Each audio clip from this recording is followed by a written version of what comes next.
Coming up on the Season 10 premiere of Colonial Crossfire, Democrats square off on stage in Houston, senators and representatives reconvene on the Hill, and Brexit or no Brexit? That's the question hitting the country's new PM. Joining us on the left, Mark McKibbon and Lauren Bordeaux. And on the right, Josh Kuttner and Joey Rodriguez. And I'm your moderator, Michael Schnell. From the GWTV studios in Washington, D.C., this is Colonial Crossfire.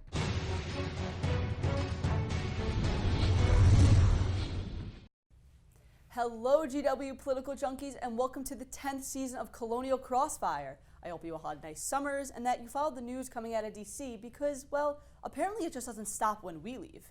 Now, it's going to be quite an interesting year ahead here in the nation's capital. We have a divided Congress, an election on the horizon, and some very, very active Twitter feeds. Get ready for one jam-packed season. Now, to kick things off, we'll unpack the latest from Thursday's Democratic primary debate in Houston. After that, we'll take you up to Capitol Hill and look at some pressing issues on the docket. Pressure from the left on gun legislation, more House GOPers leaving Congress, and official rules for the impeachment inquiry. Or is it an investigation? We'll tackle that later on. And then for rapid fire, what exactly is going on across the pond? Will PM Boris Johnson lead the Brits out of the EU? You ask it, we will debate it. But before we dive into those conversations, let's turn things over to Jessica Nix to fill us in on some headlines you may have missed. Jessica? Thanks, Michael. First stop, Hong Kong. Let's break down the context. Hong Kong is a part of China. However, since the 1980s, they've had their fair share of autonomy, except in defense and foreign affairs. Hong Kong has their own legal systems, borders, and they enjoy freedom of speech and assembly. But now, China is being accused of tampering down on pro-democracy efforts in Hong Kong.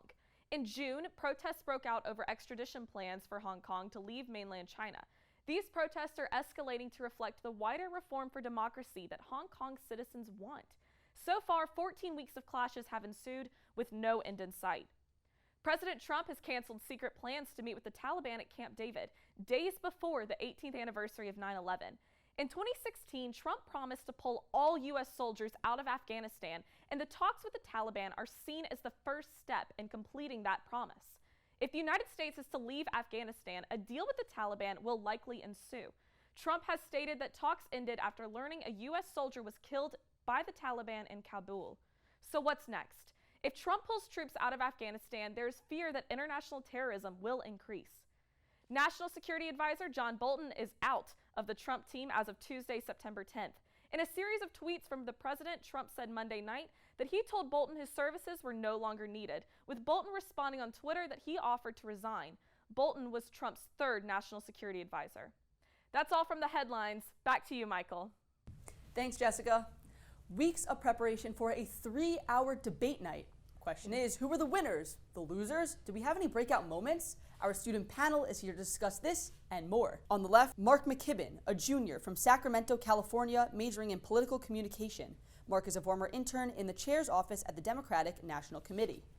And Lauren Bordeaux, a sophomore from Greenville, North Carolina, studying international affairs.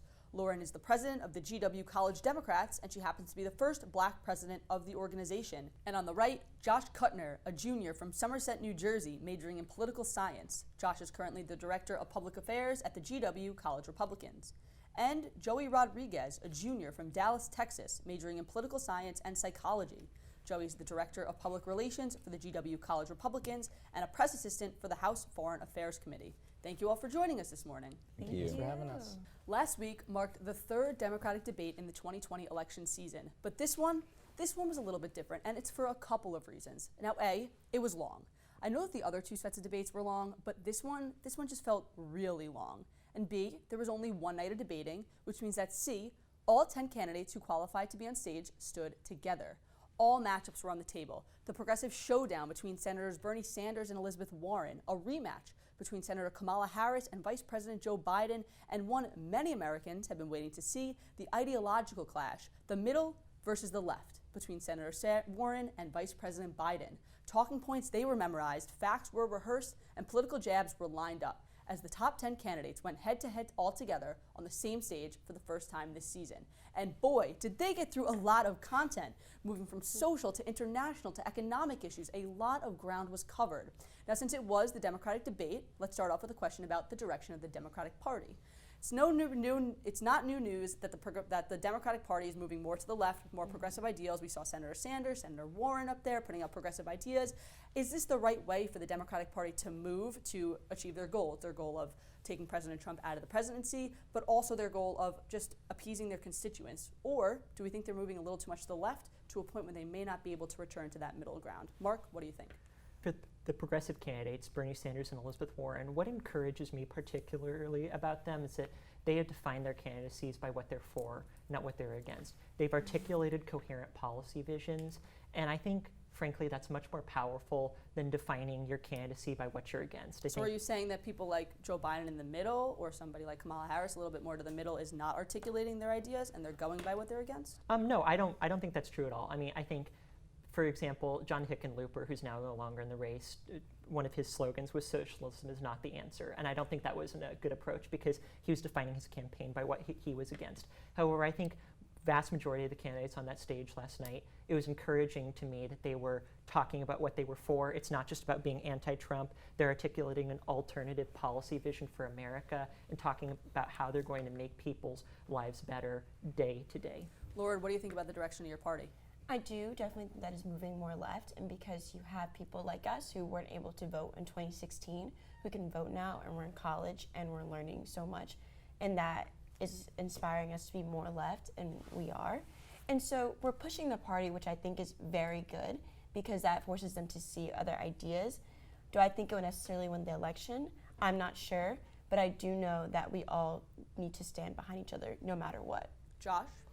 Well, from a policy standpoint, I think there are a lot of important factors being left out of important debates. We focus a lot on healthcare, but what I was looking to see in the healthcare discussion last night, I didn't, was any discussion of quality of care or the impact on research and development that could take place under a transition to a single-payer system.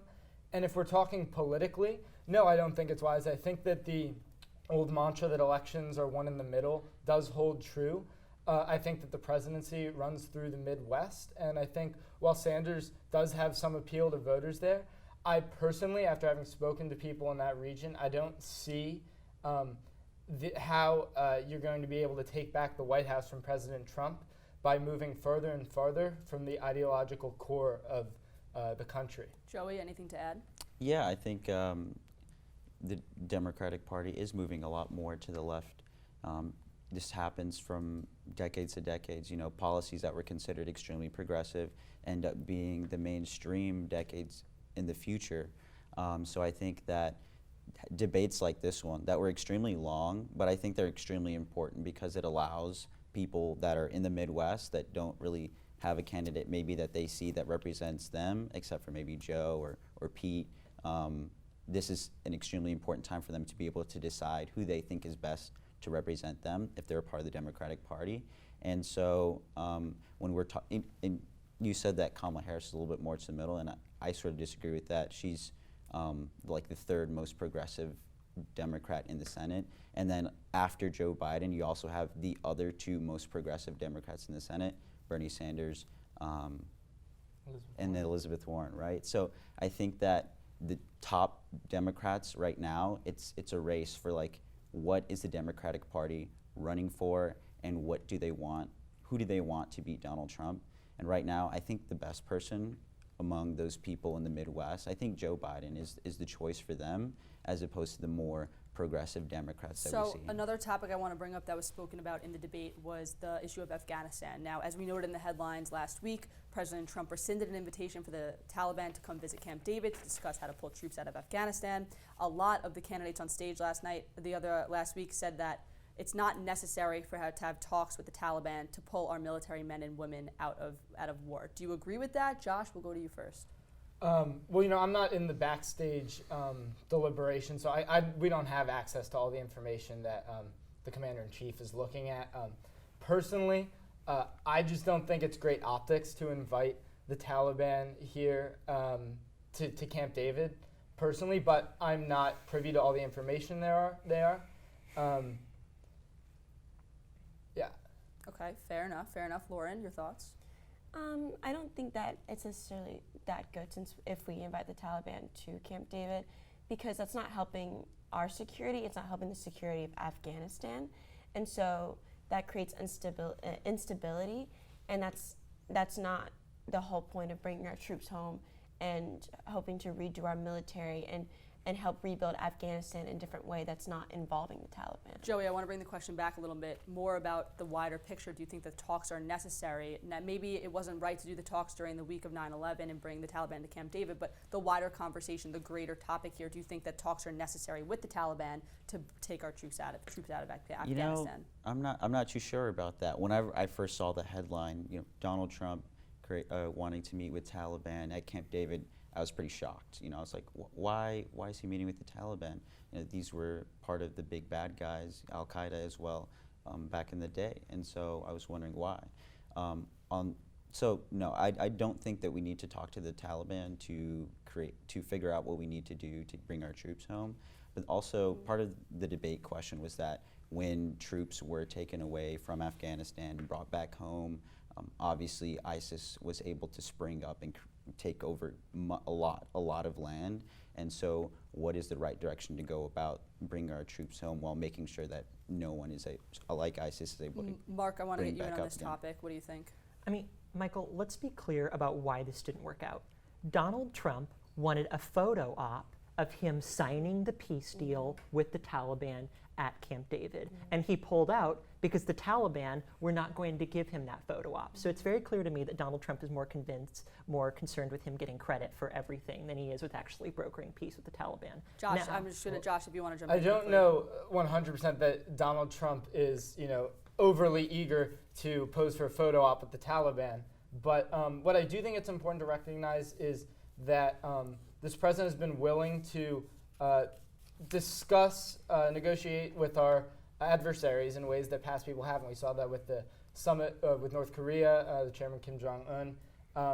And these talks can be important, but they must lead to substantive change. I think that's the important caveat. So the meeting with the Taliban in general, negotiating, talking with them, can be done, but it must be done in a substantive, meaningful way.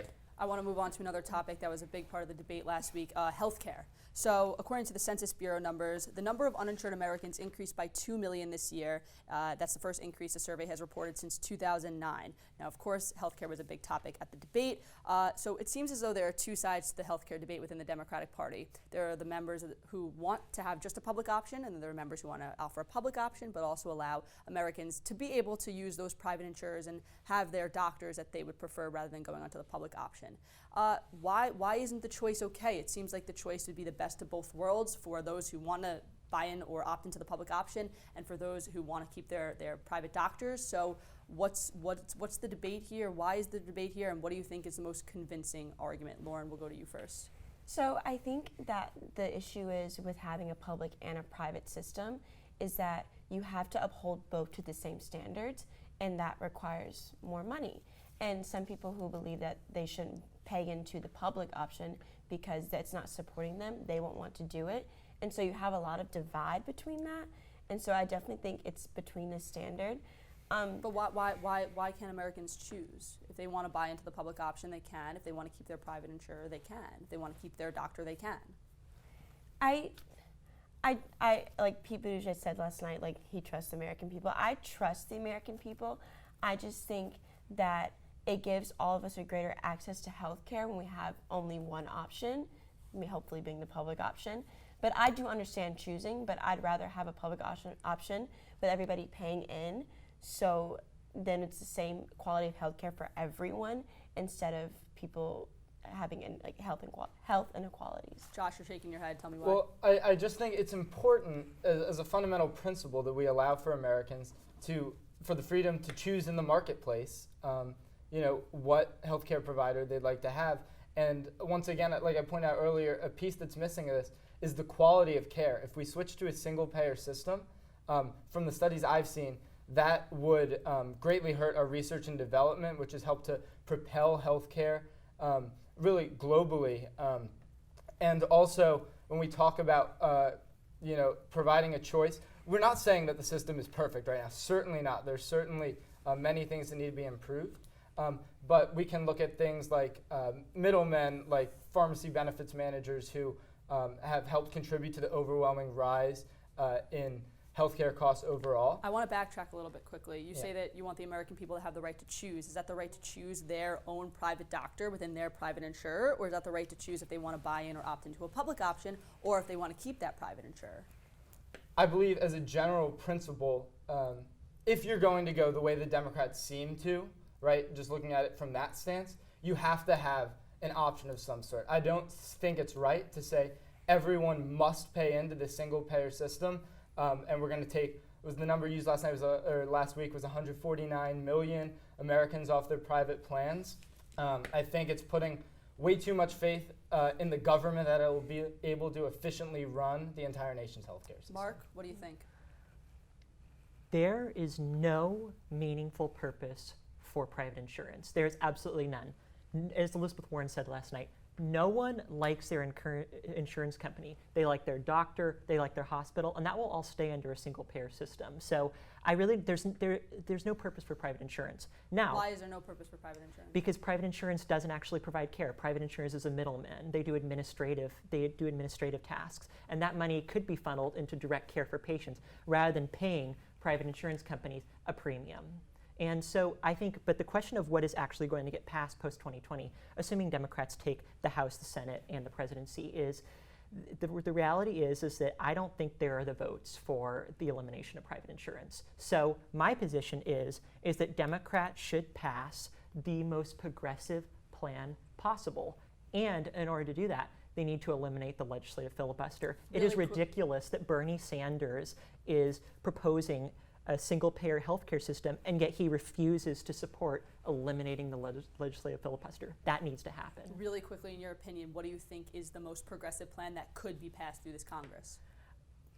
I don't know. I think think either public option added to Obamacare. I think probably a public option added to Obamacare. Look, I personally support single-payer health care. I think we should eliminate private insurance. But in reality, I'm not sure that's what's going to happen. Joey, why are you shaking your head? Yeah, Americans are scared. Amy Klobuchar brought up on page 8 of Medicare for All, Bernie Sanders' bill, is private health insurance will be no more, is what it says. And people realize that when Obama said, the Affordable Care Act will allow you to keep your doctor, allow you to stay on the plan that you like, that just didn't end up happening, and premiums raised for everyday Americans. So on a case when they're seeing, oh my gosh, we're going to move to another Medicare, a different, more progressive one, am I going to be able to keep what I like, my doctor, my healthcare plan? For a college student like me, I don't need all of the things that Medicare for All might give you, or what the Affordable Care Act gives you. I don't need much healthcare at all. At the minimum, stuff to buy, a flu shot, and that's it. I'll Really respond quickly. The reason why people lost their doctor under the Affordable Care Act was because of the lack of a public option. If we provide that to people, those problems are going to be eliminated. So I think the problem that Joey is talking about is really an emperor with no clothes. All right, we can talk about healthcare for days, months, years, which, like we have been, but I want to ask one more question really quick, rapid fire round. Who won the debate in your opinion? Joey, you first. This one's a good one. Josh and I were talking about it before. We disagreed on it. I think Elizabeth Warren won the debate. For me, I don't think I saw a moment where she wasn't giving a strong, passionate speech, and where a lot of people on the stage agreed with her. Lots of claps in the crowd, and I think she is having a good progressive debate, whereas it sounds like it could be mainstream as well. Joey, Josh, who won? Go ahead. I think Vice President Biden won by default. I think there wasn't a lot of movement. I think Biden was the sharpest we've seen him, especially in that first hour of the debate when most people were going to be watching. I think he deftly handled the conversation on healthcare with Senators Warren and Sanders. I think my Senator Cory Booker was also very, very well-spoken throughout the debate.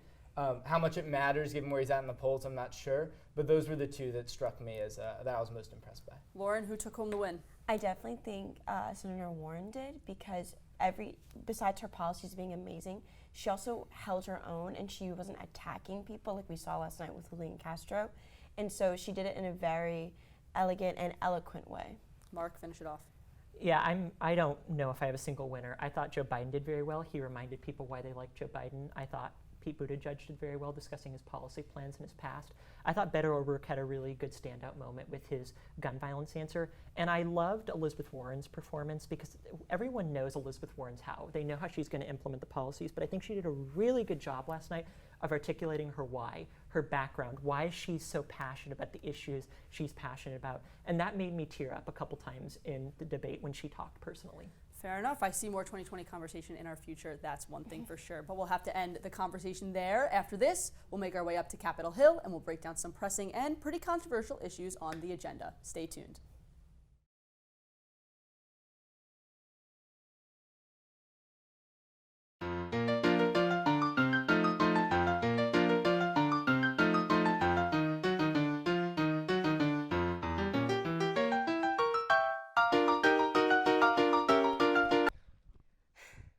And this is GWTV. Nailed that. Good job, guys. Welcome back. We'll now switch gears and we'll take you up to Capitol Hill for a little segment that we like to call News from the Hill. Last week, senators and representatives made their way back to Washington after a lengthy summer recess, which, I guess you could say they did deserve it after what was quite a busy summer. There was Robert Mueller's testimony, controversial tweets by the president, followed by pushback from 4 non-white Democratic congresswomen. And did I mention the Mueller testimony?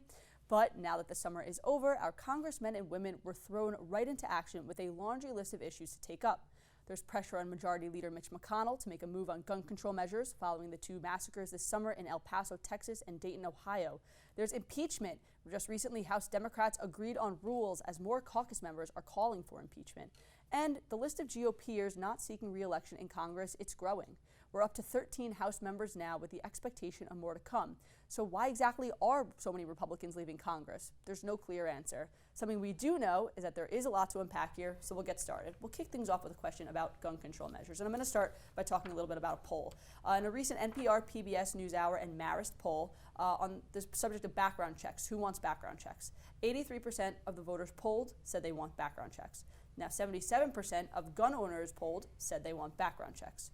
In terms of who wants gun licenses, 72% of voters are in favor of gun licenses, 57% of gun owners are in favor, and 58% of Republicans are in favor of gun licenses. According to this poll, it seems that the American people, seem like they're ready for gun control measures, especially gun owners and especially Republicans with more than that 50% threshold.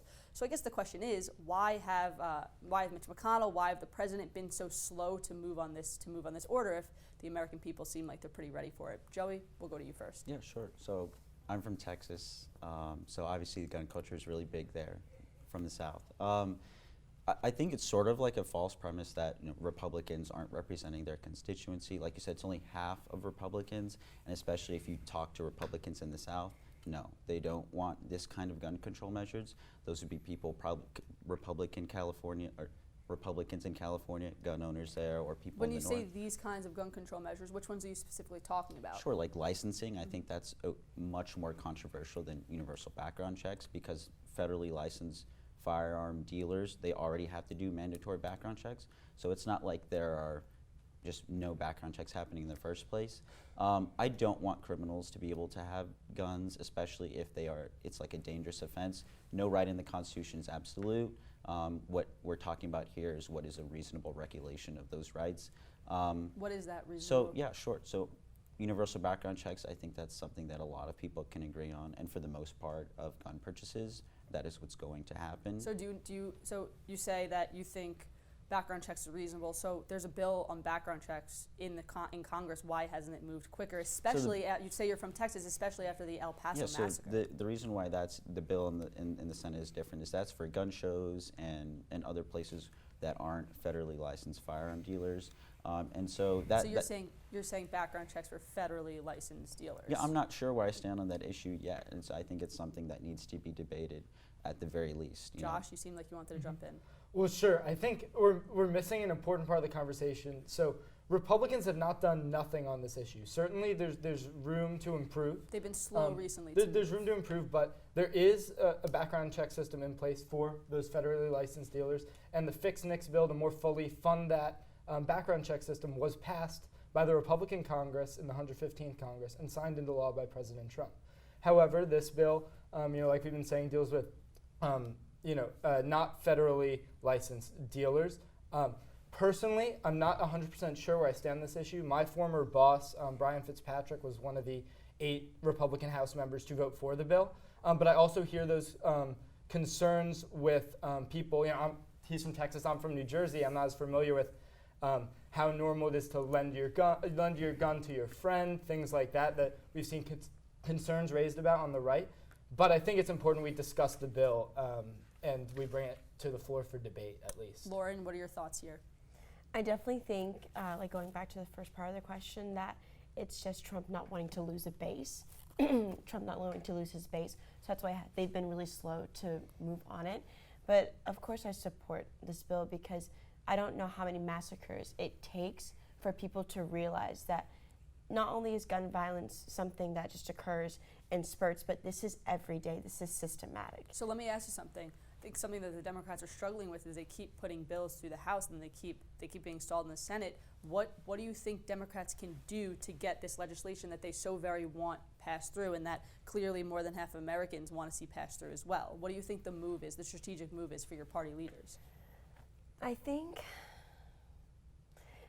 it's going to have to be bipartisan, and so it's going to have to be bipartisan in the sense that we may have to just get down to the nitty-gritty of like who gets background checks, or this certain amount of magazines, or these types of guns. Get nitty-gritty with it, because I think that's what's holding us back with Republicans, because they don't want something so broad and overarching. That's Is that fair. right? That's okay. fair, yeah. So we're going to have just something more detailed, which is unfortunate because that's time-consuming. And so who knows how many shootings are and everything that goes on every day that's going to occur more now. Mark, why don't you hop in here? I want to answer your question, which is why have Republicans been on slow in this? And the reason why is because Donald Trump and the Republican Party is bought and paid for by an organization, the National Rifle Association, that would allow limitless numbers of children to bleed on the floors and on sidewalks from gun violence, as long as they maximize the profits of gun manufacturers and gun sellers. With respect to my friends on the other side, I don't really understand how you can be against universal not have a position on universal background checks, because Congressman O'Rourke talked about the Odessa shooting last night, where, as I just said, a mother watched her daughter bleed on the sidewalk for an hour because there were too many people shot for the ambulance to address everybody. And the fact is that massacre happened because the shooter in that case used a loophole to buy a gun, and a loophole that would have been prevented by the 2013 Manchin-Toomey Bill. The only way we're going to make progress on the issue is we vote that politicians bought and paid for by the NRA the hell out of office. Josh, quick word, then we got to move on. It's important that we close those loopholes, and how we do that is not by essentially blaming Republicans for the death of innocent civilians. I think that attack is is unfair. I don't think that the argument is, should we prevent these mass shootings? Every loss of life we experience from gun violence is tragic. However, we need to address this in a civil way and make sure our policy is carefully crafted, like you said, so it's not overarchingly broad. So then support H.R. 8. There is no reason not to support H.R. 8. H.R. 8 eliminates the loopholes that happen that allow people like the Odessa shooter to buy guns like that. There is no reason not to support that legislation. Give me a good reason not to support that legislation. To be careful, like I said, I believe I would support that legislation. My former then show boss it with your did. actions. My former boss did. Well, I'm not a member of Congress. Let me step in here. Hold on Okay. one moment. I just wanted to say that the way we'll achieve this is not by demonizing each other. It's by discussing with one another serious policy issues. I'm done with discussions. I want action. We need to stop little children from being shot with guns. So I'm sorry, I'm not going to be civil about this.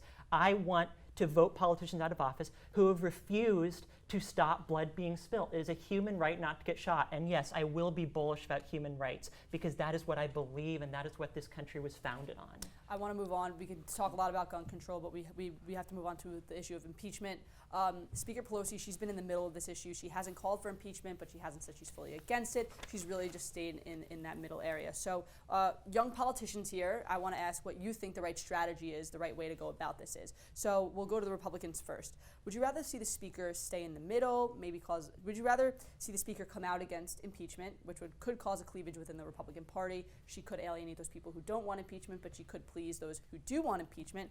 Or would you rather see her stay on the sidelines and see the Democrats come off as a bit unorganized and disarray? For example, they don't know if it's an impeachment inquiry, an impeachment investigation. Looking from the outside from your party, what would you prefer? What do you think is most beneficial for your party that Speaker Pelosi does? Either of you can jump in. So we had a discussion about this in my U.S. political parties class. What is best for the Democratic Party? What's best for the Republican Party? Whether or not to move forward with impeachment. I'd say what's best for the Democratic Party is to not move forward with impeachment because inevitably you will not win on impeachment. In the Senate, Donald Trump will not get convicted. So you think it's better for Speaker Pelosi to stay on the sidelines rather than take a stand? Yeah, so I think it's better for Speaker Pelosi not to stay on the sidelines.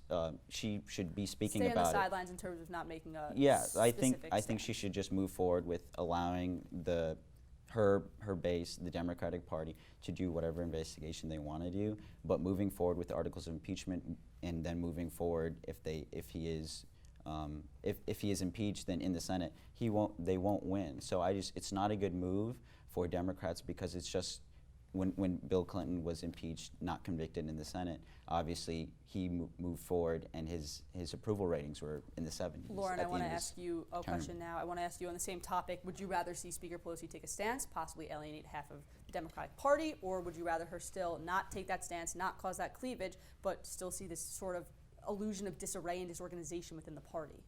Well, I think part of her job is to help organize the party. So I think that she needs to take a stance wherever that may be.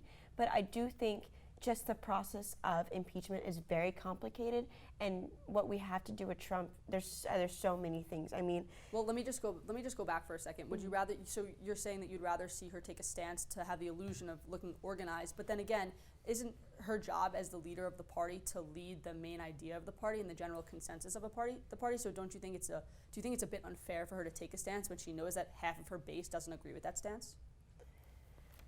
I don't think it's necessarily unfair per se, but I'm speaking in the sense that like this is helping the party possibly move forward, and if taking a stance and agreeing with impeachment and moving forward is that's what's going to take, or the opposite of not agreeing and guys we need to think of something else, then that's okay too. Okay, I want to move on to one last topic really quickly. We're basically out of time. Like I mentioned in the tease, a lot of House GOPers are stepping down from their seats in Congress. They're saying, I'm not going to run for re-election in 2020. We are now up to 13 House members, a lot of them coming from Texas. My question here is, why do we think that a lot of these House GOPers aren't looking for re-election? I mean, for a couple reasons. This could give them opportunity for the Democrats to increase their majority in 2020, but also considering President Trump is trailing behind the top 5 candidates in the head-to-head matchups. I mean, do you think it's smart for House members, House Republicans to be dropping out? And then what do you think that says about the 2020? I know it's a loaded question, but if we can have a quick answer, Joey, what do you think? Yeah, sure. So obviously Will Hurd dropped out as well, and so that's, he's loved by the Republican Party, and so it's sad to see. The reason why I think House GOPers are not wanting to run for re-election is because there isn't a lot of bipartisanship happening in the House. It's run by the Democrats. I guess the American people spoke for that time. But again, they're not able to pass things that they promised their voters that they wanted to do or focus on in the House, because that's not what Democrats are focusing on. But then they're putting up the opportunity of the House to become more blue in 2020. Then won't it make it harder for Republicans to be heard, and won't it make it harder for them to pass that legislation? I think they're tired of gridlock. I think they're tired of not being able to talk about what they want to talk about, not being able to pass what they want to pass. So I think when people go into the House with this vision of wanting to move forward with whatever they ran on, and for so long they may not have been able to pass it, then it's something that you get tired of. Laura, I'm going to give you a quick word on this. I don't agree with that at all. As you can see in America, there's this demographic shift with politics, and as we saw in North Carolina special election, especially 9, that not only are Democrats in urban areas, but they're now in suburban areas, with McCready winning that Charlotte-Mecklenburg, that other county, and Robeson County, that the Democratic Party is going into slowly going into rural areas from suburban areas. And me being from North Carolina District 3, and I live in a rural area, there's definitely more Democrats, and the ideology is going towards there. So GOP just won't win anymore. I wish we could keep talking about these topics. They're really important, but we're out of time. We don't have enough time. Next time, we'll touch on them again. So we're going to have to end that there. But after this break, it's rapid fire, so stay with us. Do you want to just practice fake headlines, do our anchor voices? Yeah, sure. Yeah? Okay. On this week's episode of G Week, there is another election scandal. And former Vice Provost Peter Kay has been spotted back on campus rocking a brand new bandana. Boy, does he look sharp. And this year's Spring Fling performer is anticipated to be none other than the Cash Me Outside girl, Behad Behabi. Catch all this and more on G Week. Yeah, this is stuff that would probably happen at GW. Yeah, I think so too.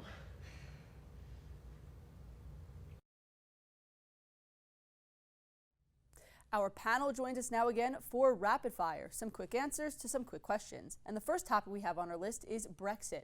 Now, the world has been watching the issue of Brexit unfold since June of 2016. That was when the country decided that it was going to leave the EU. Former British PM Theresa May, she tried to strike a deal, but when 3 of her votes for Brexit were rejected, she threw in the towel. We're now over 2 years later, and the Brits, they're still in limbo with no deal. But time is running out. The deadline to strike a deal is October 31st, and on top of that, there's a new sheriff in town. You may have heard of him. He's a guy named Boris Johnson.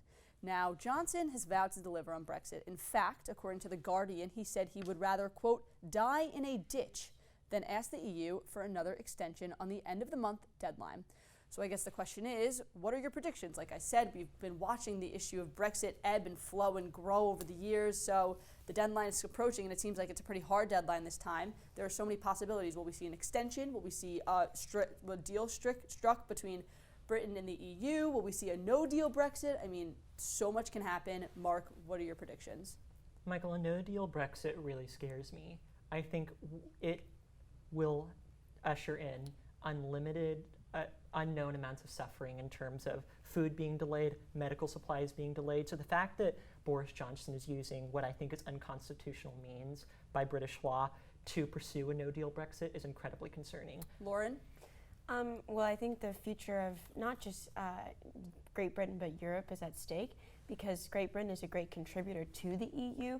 So in the way that they're heading with a no deal, because it's going to be hard to work out trade relations in less than a month, Britain will definitely suffer, and most probably go into a recession.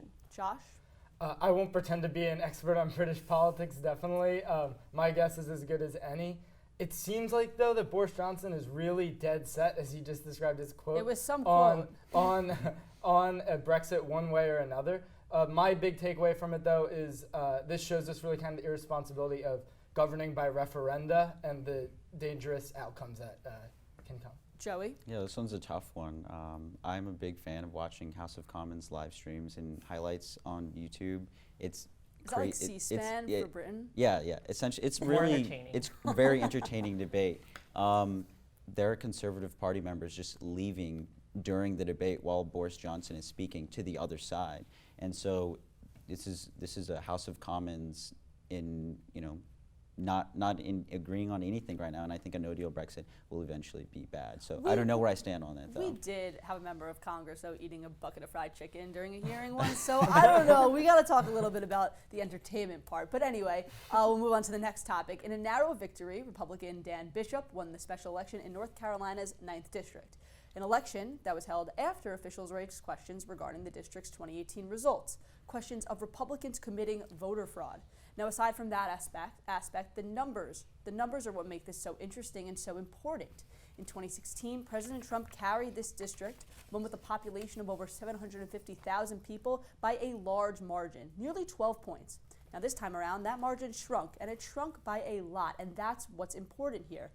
Bishop only topped Democrat Dan McCready by 2 percentage points. That's within the span of 2 years, a Trump lock transformed into a 2-point marginal win for Republicans. But even bigger than that, this is a district that's been red since 1963. And this time around, it came in really close territory of flipping. So my question is this a sign for 2020? This time around, will the numbers be different? Josh, what do you think?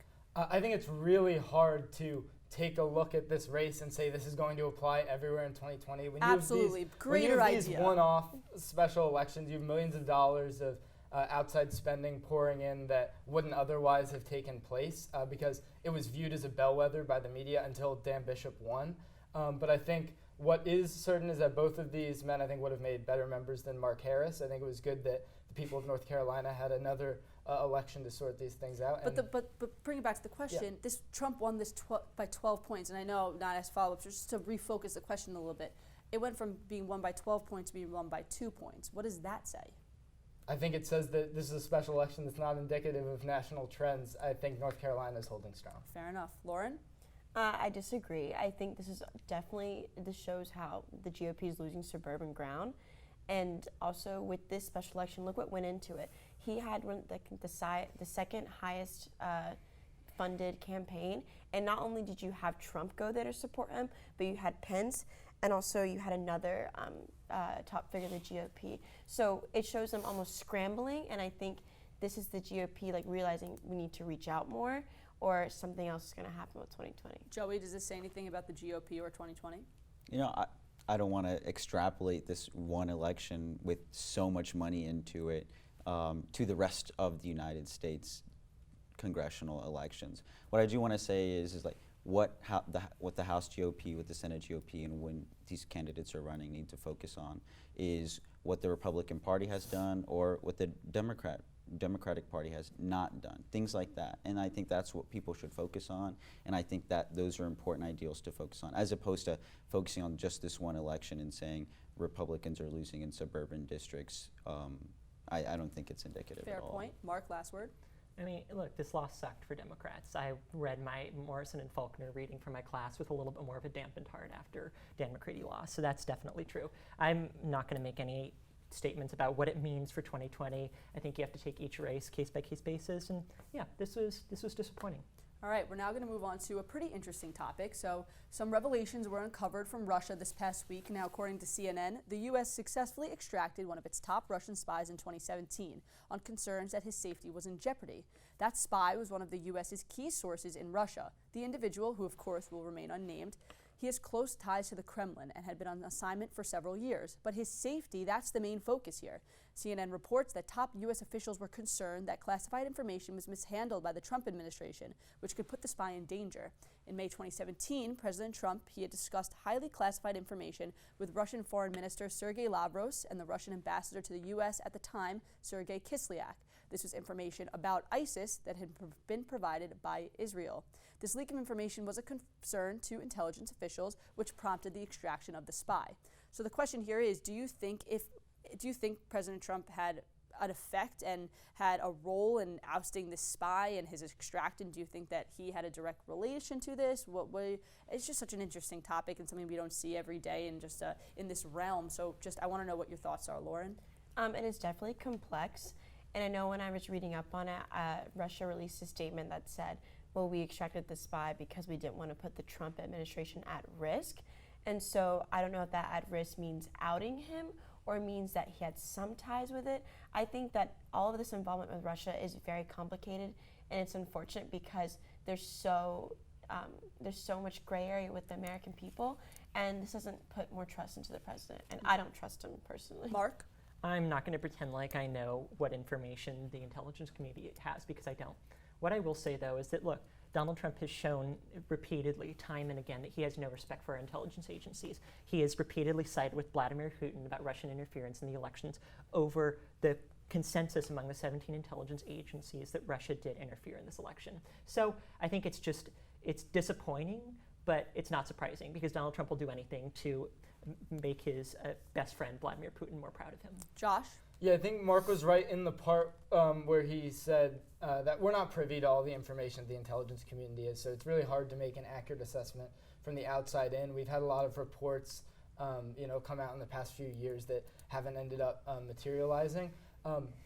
As far as handling classified information goes, just to be consistent, every public official, including the president, should be handling this information with the utmost care and security. Joey, last word. Yeah, when I was going about reading this, I thought the information was extremely confusing. There were a lot of things that were conflicting. A lot of layers. Russia will say that he was low in the administration, and the U.S. says he was a top administration official getting information for the United States. And so, I don't know whether or not it's the U.S. administration unfortunately leaked information or stuff like that. I think it's unfortunate if that is what happened. I think it's extremely important to make sure that our spies abroad are able to perform their jobs without harm to their life. Really interesting, complex topic. I wanted to get it in because it's something we don't see every day, but we're going to have the end of the debate there. Mark McKibbon, Lauren Bordeaux, Josh Kuttner, Joey Rodriguez, you guys were rock stars. Thanks so much for coming on. It's been a great conversation. Really enjoyed it. When we come back, Willow Hassan has our debate fact check. Stay with us. Hi, Colonials. Did you know there are hundreds of ways for you to volunteer with GW? Each year, over 1,500 alumni, parents, and friends contribute thousands of hours to make our community stronger. There are countless ways you can volunteer, so it's easy to choose an opportunity that is most meaningful to you, like connecting with students and alumni based on your student involvement, identity, or personal interests, getting involved with your local alumni network, mentoring a current student via our online mentoring platform, connecting with prospective students through undergraduate admissions opportunities, serving on an industry network leadership council, becoming a social media ambassador. The list goes on. No matter where you are in the world or how much time you have to give, you can connect and volunteer with GW. And the best part, it's easy to get involved. Just visit alumni.gwu.edu/volunteer to learn more about these and other opportunities. Because of your service to GW, you are able to make a direct impact on the lives of former, current, and future students. We look forward to working with you. Raise high. Welcome back. During our panel discussion, a team of fact checkers monitor our debate. Willow Hassan is here to fill us in on what we missed. Willow? Thanks, Michael. Our debaters came prepared for today's debate with very few errors. However, some false claims need to be addressed. Democrat Mark McKibbon said that Americans lost their doctors because of a lack of a public option with the Affordable Care Act. It should be clarified that in 2014, within the first 4 months of the act passing, 278,000 people did have to enter the individual insurance market, but it was because their new plan no longer was being accepted by their previous doctor, not because there wasn't a public option. Mark also claimed that H.R. 8 eliminates the loopholes that the Dayton shooter used to obtain his weapon.